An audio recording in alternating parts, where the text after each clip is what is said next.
Bonjour à tous.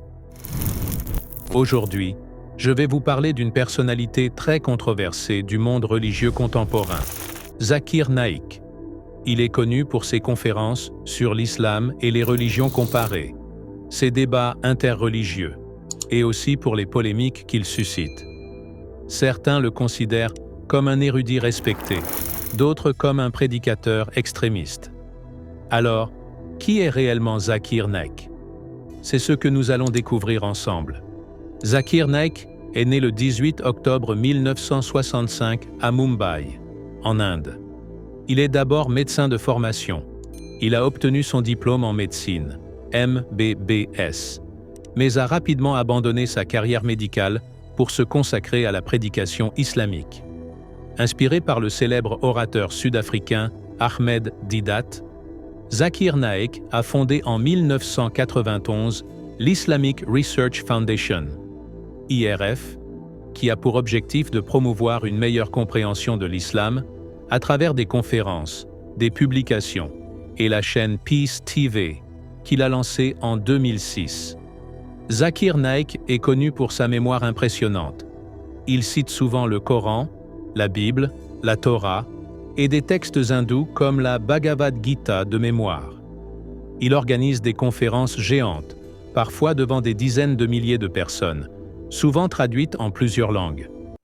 Les différences entre les religions, les perceptions erronées de l'islam, les miracles scientifiques dans le Coran, la moralité dans la société moderne. Sa manière de débattre est parfois perçue comme provocatrice, mais elle attire une large audience, surtout chez les jeunes musulmans d'Asie du Sud et du Moyen-Orient. Malgré sa popularité, Zakir Naik est une figure très controversée. Il est accusé de tenir des propos extrêmes, parfois interprétés comme justifiant la violence ou le terrorisme, même s'il affirme prôner un islam pacifique. En 2016, l'Inde a interdit l'IRF et a émis un mandat d'arrêt contre lui pour blanchiment d'argent et discours haineux.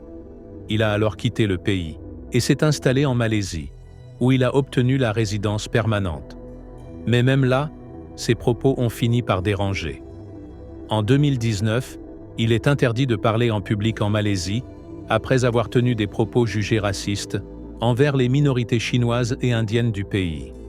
Il est aussi persona non grata dans plusieurs pays, Royaume-Uni, Canada, Bangladesh, etc. Certains le voient comme un défenseur courageux de l'islam qui utilise la logique et la science pour répondre aux critiques.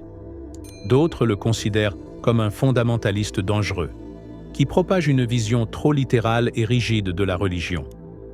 Il est soutenu par certains groupes religieux conservateurs, mais critiqué par de nombreux intellectuels musulmans modérés, qui l'accusent de simplifier à l'extrême des questions religieuses très complexes.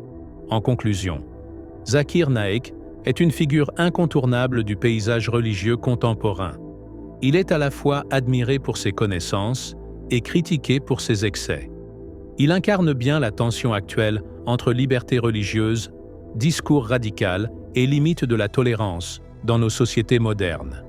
Quelle que soit notre opinion, son parcours soulève des questions importantes sur le rôle de la religion dans l'espace public, la liberté d'expression et les responsabilités des leaders religieux dans un monde globalisé.